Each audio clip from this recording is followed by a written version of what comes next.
Semua orang ini juga lagi ngomong sama Anies gitu loh. Iya. Lu tahu diri dikit lah, ya kan? Lu udah bikin ribut seantero Republik kemarin. Ngapain lagi bikin ribut ibu kota ini kan? Assalamualaikum warahmatullahi wabarakatuh. Teman-teman, ini ada video yang sangat menarik untuk kita simak bersama-sama, di mana Bung Fahri Hamzah menyuruh atau menyarankan kepada Anies Baswedan untuk introspeksi diri dan tahu diri.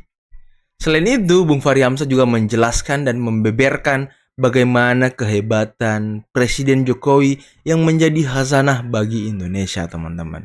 Dan sekali lagi, sebelum kita mulai videonya, jangan lupa teman-teman like, subscribe, dan share agar semakin banyak orang yang sadar melihat bagaimana fakta terkait dengan Anies Baswedan. Oke, tanpa perlu berlama-lama lagi, mari kita simak videonya berikut ini.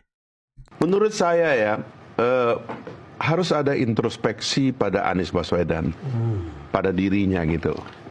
Apa yang membawa dia di titik ini gitu, ya kan? Karena penting juga kita sebagai ya kita berteman, saya berteman lama sama Anies, tapi kita berbeda pilihan begitu. Dan layak pun saya mengatakan kepada dia, perlu agak introspeksi juga tentang cara membaca situasi. Saya terus terang sebagai aktivis Islam kemarin itu agak kecewa dengan cara dia mengkonsolidasi kekuatan Islam dan menyerang orang-orang yang berada di luar Islam, seperti orang kayak saya ini. Jadi keislamannya berkurang banyak, Pak. Keislaman berkurang. Padahal saya lihat itu kan murni adalah transaksi dia dalam pengertian politik ya. Dengan Partai Nasdem dan PKB mengajak PKS, yang akhirnya gainnya paling banyak didapatkan oleh Nasdem dan PKB. PKS cuma dapat 3-2 sengketa, relatif satu. Tapi nuansa Islamnya dalam pertarungan kemarin itu keras sekali. Dan kita-kita ini pun jadi kena serang. Jadi menurut saya, Anies meletakkan diri dalam bahaya yang tidak saja bahaya bagi dia, tapi bahaya juga bagi publik. Gitu. Pada waktu itu, karena saya menghendaki sebenarnya Anies berpikir lebih sebagai tokoh tengah, gitu loh. Pada waktu itu pikiran saya. Tapi karena dia menyeret itu ke sana, akhirnya muncullah pemilu yang agak ngeri-ngeri sedap. Betul. Ya kan, agak karena ambisi atau karena apa? Nah sekarang ini dia sudah dikalahkan, ya kan. Tapi kenapa dia dari calon presiden turun kembali menjadi DKI? Kecuali kalau bahwa dia mau mengulang 2024 dengan cara menantang presiden dengan posisi dia sebagai gubernur dan menggalang kekuatan oposisi di belakang dia. Lalu dia mau menunjukkan bahwa dia sebagai gubernur Jakarta ini adalah calon presiden yang terkuat. Iya. Itu tidak sehat bagi transformasi tadi yang saya katakan ke ibu kota itu gitu loh. Jadi kalau menurut saya sebaiknya beliau agak introspeksi dan mengambil posisi lain. Cara Bung Fahri berpikir tentang Mas Anies yang kemudian tadi itu dibilang memanfaatkan kelompok-kelompok Islam kanan ini gitu. Apakah itu juga ada dalam pikiran Kim Plus ini yang membuat misalnya ada tanda-tanda Nasdem akan ikut, PKB akan menarik dukungan? Apakah ada dalam PKS juga ikut, saya dengar. PKS? PKS selama ini. Maksudnya saya khawatir ini semua orang alumninya semua orang ini juga lagi ngomong sama Anies gitu loh. Lu tahu diri dikit lah, ya kan? Lu udah bikin ribut seantero Republik kemarin. Ngapain lagi bikin ribut ibu kota ini kan gitu. Tahu diri atau tahan diri? Dua-duanya. Dua-duanya. Nah. Waduh, ini kata Fahri Hamzah, Anies harus introspeksi, tahu diri ya kan. Tapi ya saya ingat betul kata-kata dari sebagian besar pendukung Mas Anies bahwa ya dulu ya beberapa tahun lalu, bukan Mas Anies yang butuh partai, tapi partailah yang butuh Mas Anies. Waduh. Sekarang gimana? Gimana rasanya ditinggal partai? Gimana rasanya? Masihkah kalimat-kalimat itu akan digembar-gemborkan untuk mengagung-agungkan Mas Anies yang non-partai, yang independen? Kalau memang kalian mengatakan bahwa Mas Anies itu tak butuh partai, coba maju melalui jalur independen. Iya kan? Kalian kan bilang pendukung Mas Anies ini banyak banget di Jakarta. Pendukung PKS di Jakarta ini rata-rata pendukung Mas Anies, dan kami akan meninggalkan PKS karena PKS meninggalkan Mas Anies. Coba Anda maju di jalur independen. Bisa nggak? Kumpulkanlah KTP kalian, maju independen. Nggak usah berharap partai. Kan kalian bilang partai itu Yang butuh Mas Anies, bukan Mas Anies yang butuh partai. Cobalah, ayo. Jadi kalau ngomong tuh jangan terlalu inilah. Jangan terlalu overacting, karena nanti kalian malu sendiri kalau dihadapkan dengan fakta. Partai politik itu, Mbok ya, itu punya hitung-hitungan sendiri. Punya kalkulasi sendiri. Punya nilai jual sendiri. Punya nilai tawar-menawar sendiri dengan partai politik lain. Dan partai politik ini tidak bisa berdiri sendiri, harus berkoalisi. Kan nggak mungkin PKS sendiri. Kalau PKS sendiri ya Anies nggak jadi maju, PKS nggak dapat apa-apa. Kan PKS nggak mau, makanya PKS memilih Kim. Apalagi Kim ini menawarkan cawagup untuk PKS. Lebih bagus lagi dia tak perlu lagi capek-capek cari koalisi. Koalisi sudah tersedia, calon gubernurnya sudah tersedia Ridwan Kamil. Ya sisa PKS memasukkan wakilnya. Itu. Jadi partai politik itu rasional berpikirnya, nggak hitung-hitungan hidup dan mati gitu teman-teman. Nah inilah buat para pendukung Mas Anies nih, tolong tertib dikit. Dan Mas Anies ya tadi kata Fahri Hamzah memanfaatkan Islam ya kan, tapi ya biarin aja lah. Kalau itu kita nggak usah banyak berkomentar teman-teman ya, biarin aja. Toh nanti mereka sadar sendiri teman-teman ya. Karena ya Pak Prabowo sudah belajar teman-teman dari tahun 2019 kalau beliau hanya dimanfaatkan oleh orang-orang yang sekarang mendukung Mas Anies. Aduh, jadi semoga Mas Anies segera sadar ya. Kita doakan Mas Anies saja. Saya pernah debat dengan seorang, menurut saya sih filosof ya. Ya kebetulan orang luar. Agak tajam saya berdebat tentang Pak Jokowi karena saya mengungkap kepada dia bahwa Pak Jokowi terlalu sederhana. Gitu. Tapi dia jawab saya dengan singkat begitu. Kamu kira orang bisa mengalahkan orang di kota 2 kali, dia bilang, di provinsi dan di negaranya 2 kali. Kamu anggap orang sederhana, dia bilang. Come on, dia bilang, coba kamu berpikir agak dalam. Dia bilang begitu sama saya. Saya sebagai orang politik agak tertampar dengan kalimat itu, dan saya cari tahu. Salah satu temuan saya adalah ada banyak khazanah politik yang kita nggak tahu dari Pak Jokowi itu, karena di antara yang paling kuat terutama dalam kultur orang Jawa itu adalah kemampuannya mengolah jiwa untuk mengatur situasi di sekitarnya, itu hebat sekali gitu. Mengolah jiwa ya. Kadang-kadang orang luar Jawa terutama itu nggak sabaran untuk melihat itu. Dan itu di antara yang dimiliki oleh Pak Jokowi. Makanya saya dulu nggak bisa membaca. Saya pengkritik Pak Jokowi, tapi tahu nggak, kalau ada rapat konsultasi, dia nggak mau kalau Pak Fahri nggak hadir. Itu pesan dia kepada Setia Novanto. Walaupun waktu itu tetap jadi pengkritik. Saya pengkritik. Setia Novanto, Bambang Susetio, ya kan, Ade Komarudin, ketua DPR 3 kali karena pada waktu itu ada gonjang-ganjing. Setiap rapat konsultasi dia nggak mau kalau Pak Fahri nggak ada. Apa sebabnya? Itu satu bang ya. Yang kedua, waktu kita perpisahan bang, itu dia kumpulkan ketua komisi dan ketua fraksi semua. Dia bilang yang membela saya di DPR itu hanya Pak Fahri. Wow. Yang lain nggak bela saya. Bela apa ini? Nggak tahu. Waktu itu memang kita lagi terakhir kan ada perubahan undang-undang KPK. Kan? Jadi dia lihat saya. Tapi menurut saya ini orang aneh juga.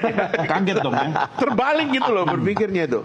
Lalu kalau kita ngomong berdua gitu, ada hal-hal yang dalam yang dia katakan gitu, yang mungkin kita nggak bisa ungkapkan tempat orang, tapi dia agak dalam memantau, dia detail. Pak Prabowo ketemu saya gini, dia bilang, Fahri, kamu tahu nggak kalahnya kita dengan Jokowi apa? Micromanagement.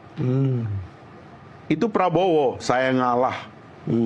Soal micromanagement kita kalah sama Jokowi. Dia bilang itu detail sekali, dia bilang. Jadi saya akhirnya kan setelah saya di luar kan, dan tadi saya katakan saya nggak lagi bertugas untuk mengkritik eksekutif karena saya bukan legislatif begitu ya. Saya coba baca gambar besar ini secara baik, karena itulah saya coba memahami simbol-simbol yang dia buat. IKN itu mimpi Bung Karno. Betul. Udah ada tempatnya lagi yang ditentukan. Pak Harto sempat membebaskan lahan di Jonggol, ibu kota. Pak Habibie berbicara tentang itu, semua presiden berbicara. Pak Jokowi tiba-tiba dia patok, bebaskan lahan, dia bilang dia taruh alat berat, gerak, dia bangun. Ini apa namanya gitu loh. Kan ini juga kita manusia itu banyak salah. Dan kita juga termasuk yang suka ngeritik itu juga harus sadar juga bahwa kita banyak salah. Saya lihat ini kenekatan orang ini adalah khazanah kita. Makanya saya tidak mau, apalagi karena beliau sudah akan berakhir, tidak mau bahwa beliau itu dalam situasi seolah-olah berakhir jelek. Ya. Justru dia lagi meletakkan sesuatu yang baik bagi kita dan pemerintahan baru yang akan datang. Kita mengucapkan terima kasih kepada Pak Jokowi dengan apa yang dia buat ini dan kita sambut pemerintah baru. Kan begitu aja. Mau apa lagi kita coba? Waduh, teman-teman. Bung Fahri Hamzah mengungkapkan kehebatan Presiden Jokowi dalam membaca situasi ya. Dan dia punya jiwa hasanah yang kuat, teman-teman. Tapi ya, Presiden Jokowi ya suka nggak suka. Tapi saya suka banget. Beliau adalah satu-satunya sipil yang berhasil menyelesaikan presiden 2 periode, teman-teman. Yang dulu-dulu siapa sipil yang sampai 1 periode pun belum pernah, teman-teman. B.J. Habibie gugur. Abdul Rahman Wahid, Gus Dur dijatuhkan. Megawati hanya sisaan. Siapa lagi? SBY militer berhasil 2 periode. Sekarang Presiden Jokowi sipil, orang dari bawah loh. Dari wali kota Solo, dari gubernur DKI sampai ke presiden. Jadi tanjakan apa ya namanya? Karirnya itu jelas loh. Dari kabupaten, dari provinsi baru ke nasional. Dan beliau bukan orang dari kalangan orang kaya, orang berada ataupun orang tua atau nenek moyang punya posisi yang bagus di pemerintahan. Nggak ada, teman-teman. Beliau tukang kayu. Beliau digusur beberapa kali pun di Solo waktu beliau muda. Waduh, ini bukti bahwa memang Presiden Jokowi ini punya hasanah politik yang sangat baik, teman-teman. Dan ini diungkapkan juga oleh Fahri Hamzah. Dan IKN adalah salah satu kedekatan Jokowi yang merupakan hasanah bagi kita semua, teman-teman. Ya, untuk melawan Presiden Jokowi emang susah. Sekelas Pak Prabowo aja, sekelas Pak Prabowo ya, sekaliber Pak Prabowo, darah biru, keturunan ningrat, punya uang banyak. Kurang apa lagi Pak Prabowo, teman-teman. Kalah 2 kali dari Presiden Jokowi. Dan Pak Prabowo sekarang mengakui bahwa dia belajar politik, dia belajar dari Presiden Jokowi. Dan tahun 2024 ini, beliau mengatakan bahwa dia tidak ingin maju sebagai calon presiden kalau dia tidak didukung oleh Presiden Jokowi. Sehebat itu Presiden Jokowi, teman-teman. Dan sekarang banyak yang kebakaran jenggot. Dan satu lagi, fitnah-fitnah, tuduhan-tuduhan yang dialamatkan kepada Presiden Jokowi. Berbagai fitnah, berbagai tuduhan, berbagai cacian, berbagai makian. Kurang makian apa lagi Presiden Jokowi, teman-teman? Kurang fitnah apa lagi? Dan bagi saya fitnah terparah waktu beliau difitnah sebagai anak cucu PKI. Itu yang paling parah. Dan beliau santai aja gitu. Beliau nggak gerasa gerusu, nggak marah, nggak overacting, santai. Wah, ini pemimpin yang susah dibaca, susah tertebak, dan beliau Grandmaster Politik of Indonesia, teman-teman. Sebenarnya saya ingin lihat gambar besarnya aja bahwa Pak Jokowi telah memberikan atau memberanikan kita untuk memutuskan pindah ibu kota. Dan namanya ibu kotanya sama dengan nama TV kita ini kan. Nusa. TV pertama yang memakai nama ibu kota. Nusantara ya. Ownernya sangat visioner ini. Nah, ini transisi ini harus diberi makna ya. Dan salah satu pemaknaan yang kuat adalah bahwa 2045 nanti 100 tahun Indonesia merdeka, kita harus berani mematok marka-marka perjalanan kita sebagai bangsa gitu.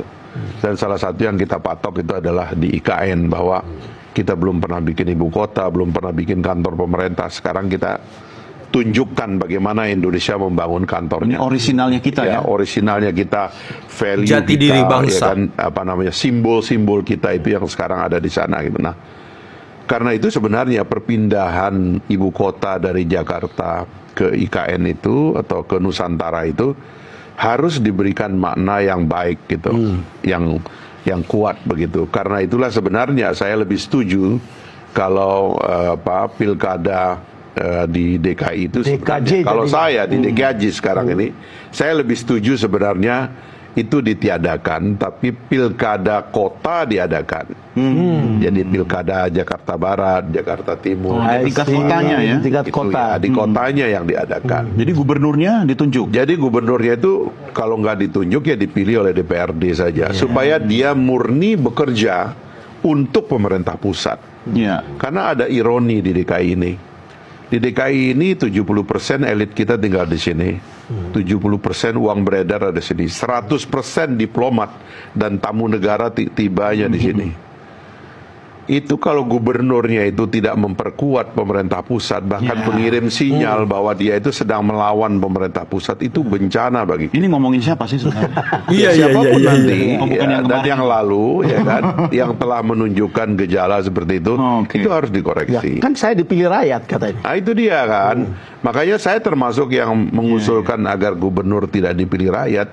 Karena konfliknya muncul di dua tempat. Pertama, bupati wali kota juga berkonflik dengan dia atas klaim punya rakyat. Betul. Padahal gubernur itu adalah milik pemerintah pusat untuk Perpanjangan melayani pemerintah tangan, ya. daerah dalam undang-undang otonomi kita. Nanti gubernur-gubernur di daerah besar, DKI, Jawa Barat, Jawa Timur, Jawa Tengah berpikir, saya kan rakyatnya banyak yang milih, jadi layak pun jadi presiden. Nantanglah dia presiden. Gubernur rasa presiden. Gubernur rasa ini yang tidak sehat menurut saya, karena itu harus dilihat dengan baik. Apalagi tadi dalam rangka melanjutkan gagasan perpindahan ibu kota yang sudah dicanangkan oleh Pak Jokowi ini, menurut saya itu harus kita amankan lah. Waduh, teman-teman, harus kita amankan ya. Tapi sebenarnya masuk akal juga sih ya kalau gubernur itu dipilih oleh presiden, karena kan beliau ini perpanjangan tangan presiden. Kalau gubernur ini selek sama partai pengusung presiden lah mungkin ya, atau partainya ini tidak cocok dengan partai presiden, takutnya ya perpanjangan tangan presiden ini ke bawah ke daerah-daerah ini ya mandek di gubernurnya gitu. Dan gubernur yang harusnya mengawasi proyek-proyek strategis nasional yang ada di daerah, teman-teman.